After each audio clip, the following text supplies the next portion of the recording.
వైసీపీలో ఆ సీనియర్ నేత కెరీర్ ముగిసిపోయిందా? ఆ నేత రాజకీయాల నుంచి తప్పుకోవాలని నిర్ణయించుకున్నారా? అసెంబ్లీ ఎన్నికల్లో ఓటమి నుంచే ఆమె ఇంకా కోలుకోలేకపోతున్నారా? అందుకే రాజకీయ సన్యాసం తీసుకోవాలని డిసైడ్ అయ్యారా? ఇంతకీ ఎవరా నేత? ఎందుకు రాజకీయాలకు దూరం అవుతున్నారు?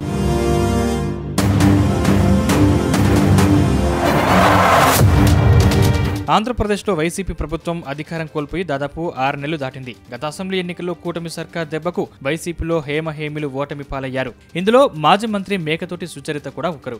గతంలో 3 సార్లు ఎమ్మెల్యేగా విజయం సాధించిన సుచరిత ఎన్నికల్లో ఓటమి తర్వాత సుచరిత రాజకీయ సన్యాసం తీసుకున్నారని జిల్లాలో జోరుగా ప్రచారం జరుగుతోంది. కానీ సుచరిత వైసీపీకి దూరం కావడం వెనుక మాత్రం కారణాలు మరోలా ఉన్నాయని టాక్ సైతం వినిపిస్తోంది. ఇక మేకతోటి సుచరిత రాజకీయ అరంగేట్రం జడ్పీటీసీ నుంచి మొదలైంది. గుంటూరు జిల్లా ప్రతిపాడు నుంచి తొలిసారి గెలిచిన సుచరిత ఆ తర్వాత హ్యాట్రిక్ విజయాలు నమోదు చేశారు. అప్పటి సీఎం వైఎస్ రాజశేఖర రెడ్డి ప్రోత్సాహంతో సుచరిత తొలిసారి అసెంబ్లీలోకి అడుగుపెట్టారు.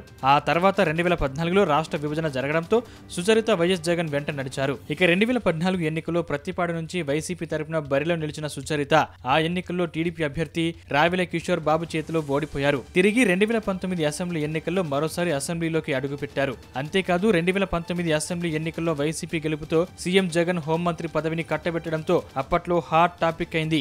రాష్ట్రంలో చాలా మంది వైసీపీ లీడర్లు ఉన్నప్పటికీ సుచరితకే మంత్రి పదవిని కట్టబెట్టడం ఏంటని నేతలు చెవులు కొరుక్కున్నారు. కానీ 2.5 ఏళ్లు పూర్తి కాగానే సీఎం జగన్ సుచరితకు దిమ్మ తిరిగే షాక్ ఇచ్చారు. ఆమెతో పాటు చాలా మంది మంత్రుల్ని తన మంత్రివర్గం నుంచి బర్తరఫ్ చేసి కొత్త వారికి అవకాశం కల్పించారు. అయితే జగన్ చర్యతో షాక్ తిన్న మేకతోటి సుచరిత తన ఎమ్మెల్యే పదవికి సైతం రాజీనామా చేయడం అప్పట్లో హాట్ టాపిక్ అయింది.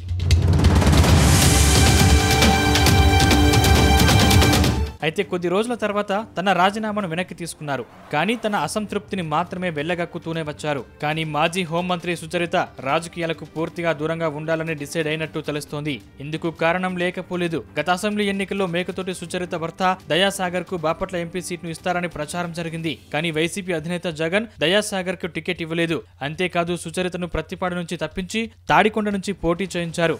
దాంతో తాడికొండలో సుచరిత ఘోర ఓటమి పాలయ్యారు. తనను సొంత నియోజకవర్గంలో పోటీకి దింపకుండా తాడికొండ నుంచి పోటీ చేయించడం ఏంటని ఆమె అప్పట్లో బహిరంగంగానే విమర్శలు గుప్పించినట్టు సమాచారం. తాజాగా తాడికొండ నియోజకవర్గానికి వైసీపీ కొత్త ఇన్ఛార్జ్ను నియమించింది.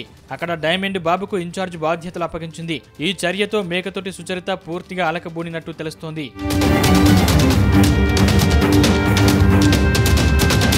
మొత్తంగా జగన్ తీరుతో మేకతోటి సుచరిత మాత్రం గుర్రుగా ఉన్నట్టు తెలుస్తోంది. పదే పదే సొంత పార్టీ నుంచి అవమానాలు ఎదుర్కోవడం ఎందుకని ఆమె డిసైడ్ అయ్యారట. ప్రస్తుతం వైసీపీ నుంచి బయటకు వచ్చే ఆలోచనలో ఉన్నారట. అయితే వైసీపీని వీడాక ఏ పార్టీలో చేరుతారు? టీడీపీలోకి వెళ్తారా, లేదంటే జనసేన కండువ కప్పుకుంటారా అనేది తెలియాలంటే మాత్రం కొద్ది రోజులు ఆగాల్సిందే.